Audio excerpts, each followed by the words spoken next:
Садыр Жапаров менен Хабиб Нурмагомедов жолугушту. Мушкер өлкө башчыга ыраазы. Президент Садыр Жапаров Кыргыз өлкөсүнө келген UFC уюмунун жеңилбес мушкери Хабиб Нурмагомедовду кабыл алды. Президент менен жолуккан сүрөттөрдү UFC мушкери социалдык тармактагы баракчасына жарыялады. Садыр Жапаров менен таанышканыма кубанычтамын. Ысык көлдөгү турнирин өлкөңүздөрдө өткөрүүгө жардам бергениңиз үчүн ыраазычылыкты билдирем. Биз кийинки жылы турнирди өткөрүү үчүн дагы келебиз деп жазды Нурмагомедов. Хабиб Нурмагомедов өзүнүн турнирин өткөрүү үчүн Кыргыз өлкөсүнө 3-августта келген. Турнир Чулпун-Ата шаарында болуп өттү.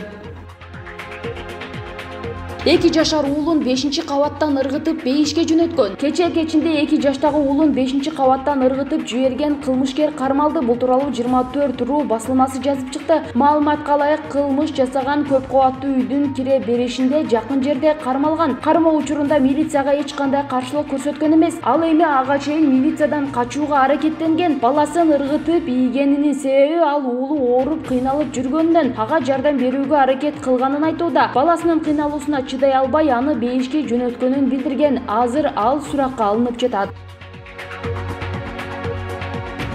Тыныбекованын атаандашы Юкако Кавайдан допинг табылдыбы? Япониялык спортчу Юкако Кавайдан допинг табылдыбы? Белгилүү телеалпаруучу жана коомдук ишмер Асоль Молдахматова өзүнүн Facebook баракчасы аркылуу ушундай суроо менен коомчулукка кайрылды. Бирок көптөгөн катталуучулар бул маалыматты четке кагышкан. Бул маалыматты спорт боюнча эксперт журналист Тахир Гафуров тастыктаган жок. Анын айтымында япониялык спортчу буга чейин допинг жаңжалы үчүн соттолгон эмес. Токио Олимпиадасында жапон спортчусу Юкако Кавай менен болгон финалдык беттеште Айсулуу Тыныбекованы жеңип калышынын себеби кыргыздардын алдындагы жоопкерчилик жүгү болчу.